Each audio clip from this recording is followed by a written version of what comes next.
जा सकै छी। महाराज अपने के आज्ञा के पालन करबे हुजूर। हरिशरत हाँ महाराज। एक बूंद आंसू नहीं गिरना चाहिए। ठीक है महाराज। जल्दी भोजन कराओ नहीं तो तेरा द्वार से चल जाएगा। नहीं नहीं महाराज अपने बच्चों बहुत जल्दी भोजन करा दे हुजूर।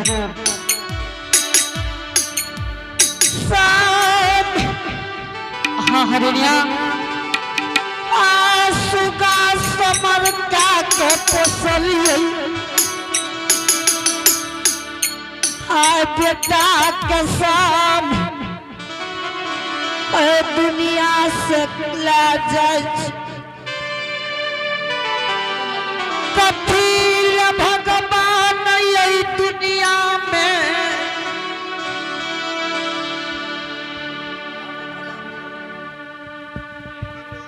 स्वामी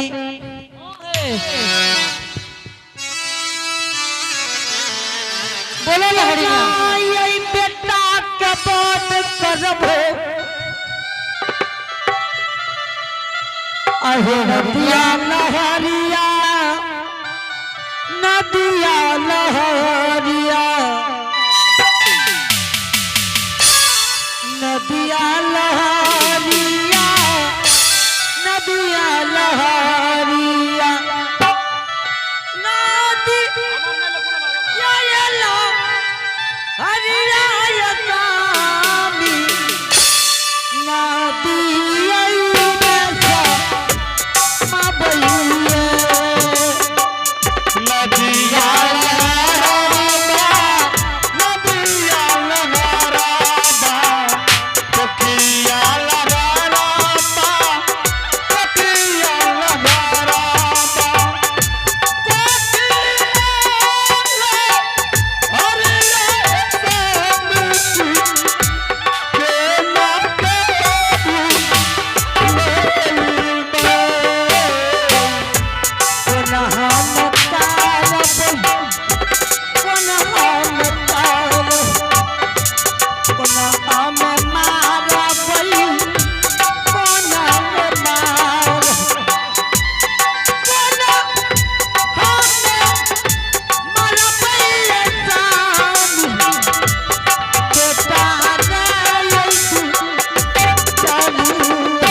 बोलो ने हरिणिया।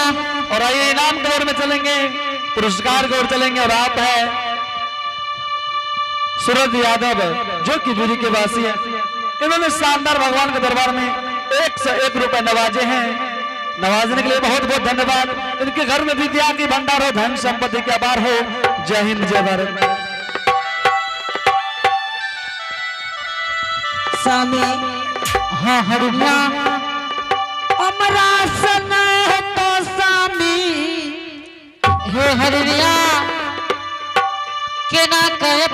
हाँ से हम बेटा के वध करबे स्वामी बोलो ने हम के ना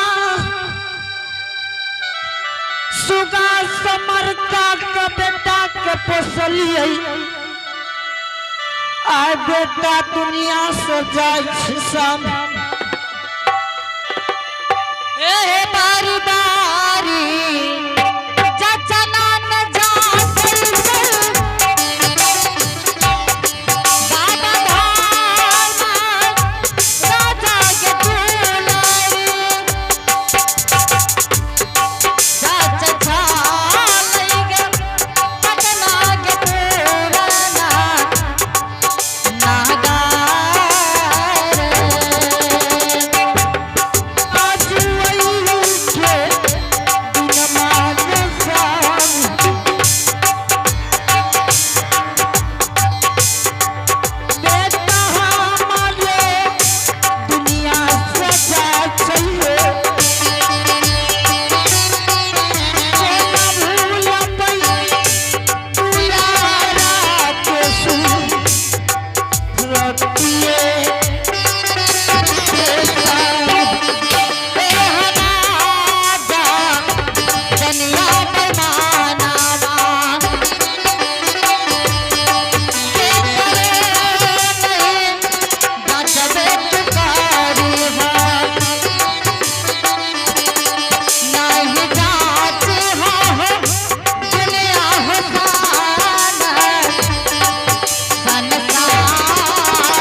के बात हुई है स्वामी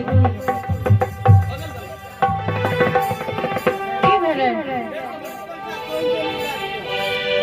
आई स्वामी हाँ हाँ बाबा कल कर की बेटा के मुंडी के जुड़ के देले हाँ हाँ मुंडियो दलिए नहीं सीधे स्वामी नहीं सुने छै पूछिए बाबा के ठीक से पूछ ले छी स्वामी सत के कारण ये बदनापुर में हाँ हाँ भर गजन है स्वामी बहुत गजन के सामना कर पड़ैया जल्दी पूछिए बाबा के स्वामी बाबा बाबा हो कोना भाग देने का बाबा हरि सेवा हमरा पतरा बेच रही है हरिया की महीना तब हाँ समझ लो हाँ बाबा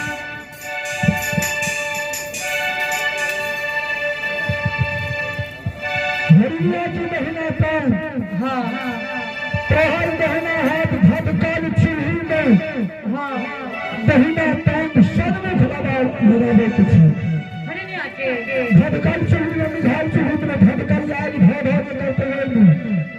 ठीक छै महाराज ऐती बहना हाथ से हरि सेवा हाँ बाबा ओई मांस के लारे चारे पे खड़े मांस सीधे छेकी ठीक छै बाबा वो हतरा ने बजरंगी माया के विस्तार कर दिए हाँ हल्ला हरिया बिना जुड़ मधु मांस के सुधार हल्ला आया हे माया के रचना रचुए दे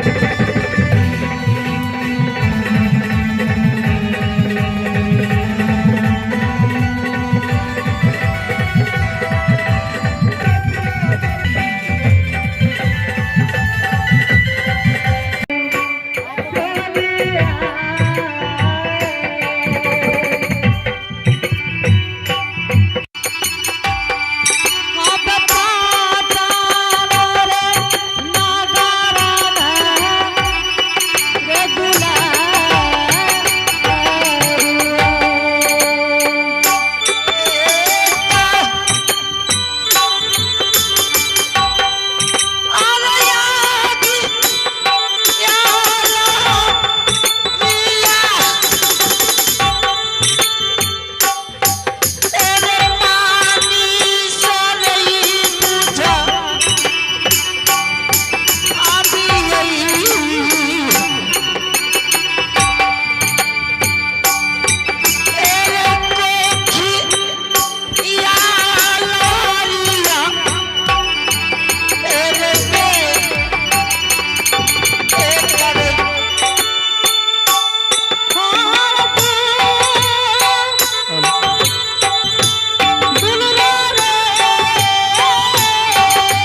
हरिभक्त